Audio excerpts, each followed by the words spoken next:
आज बड़े सौभाग्य की बात है कि आज मैं अपने गांव में हमारे बुजुर्ग पिता समान माता बहनें और हमारे भाई, इन्होंने मुझे आज इस काबिल बना दिया कि आज मुझे इस व्यास मंच पर उपस्थित करा दिया।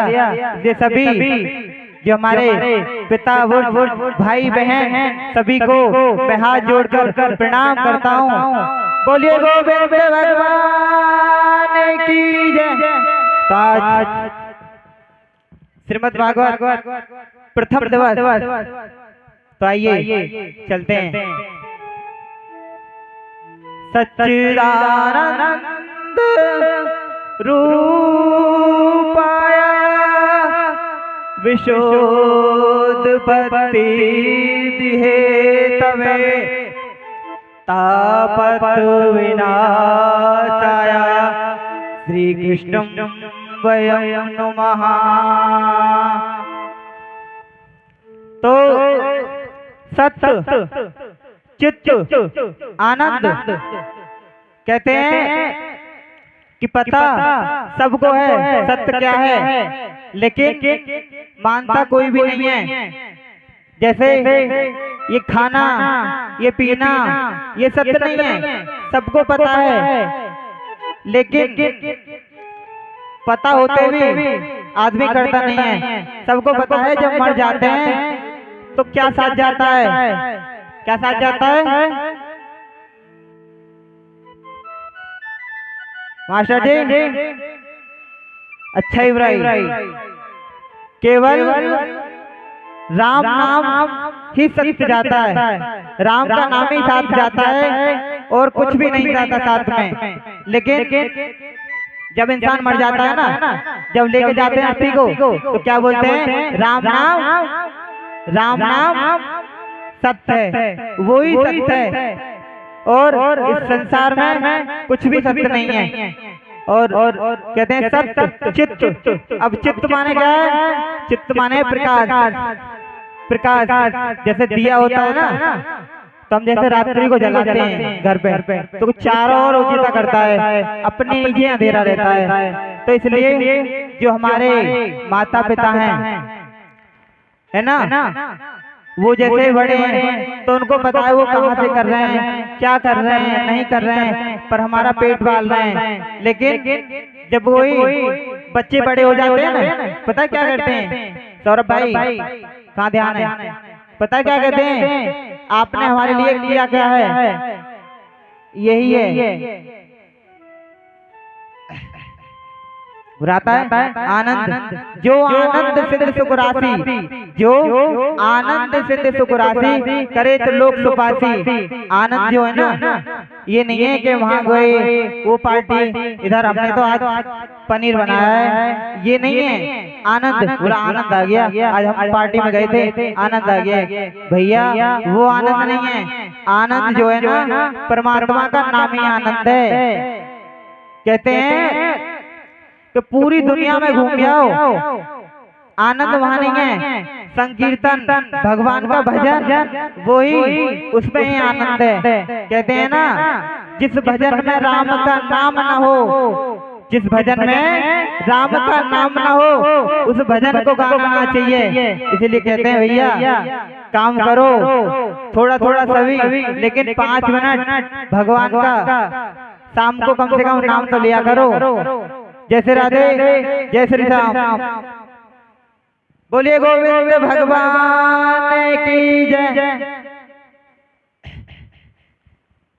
एक बार की बात है, नारद जी भ्रमण कर रहे थे, तो भ्रमण करते करते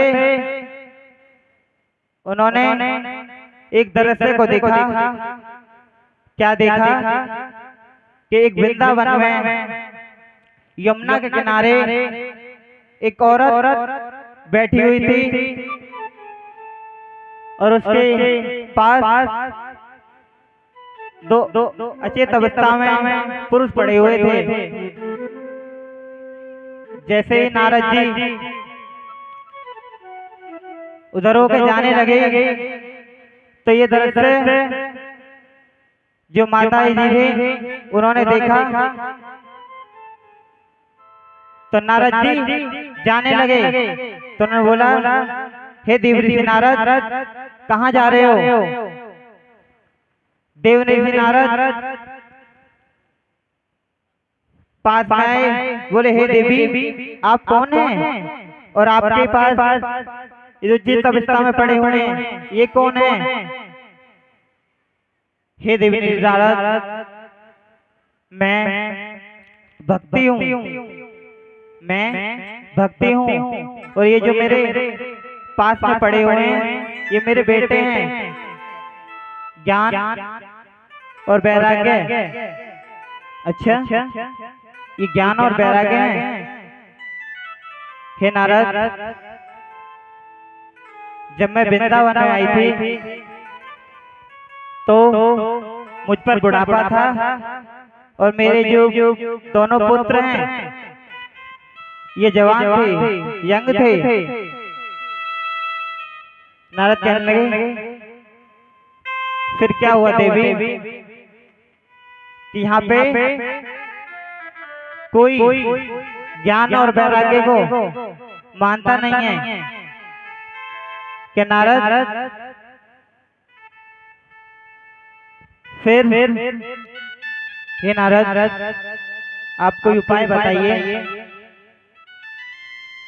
तो नारद जी सब जगह काशी, गोरावती, प्रयागराज सब जगह दर्शन किए।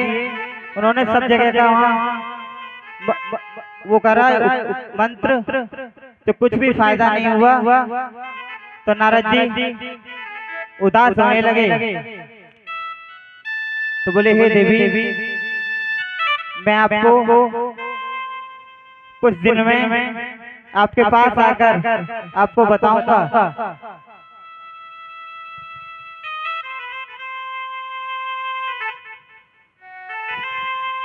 फिर सनत कुमार की नारद जी से भेंट हुई। सनत कुमार कहने लगे, हे ऋषिवर, आपका मुंह मलिक क्यों है? यानी कि आप परेशान क्यों हैं? कहने लगे, सब जगह गया, काशी, गोदावरी, प्रयागराज, हरिद्वार, फिर भी मुझे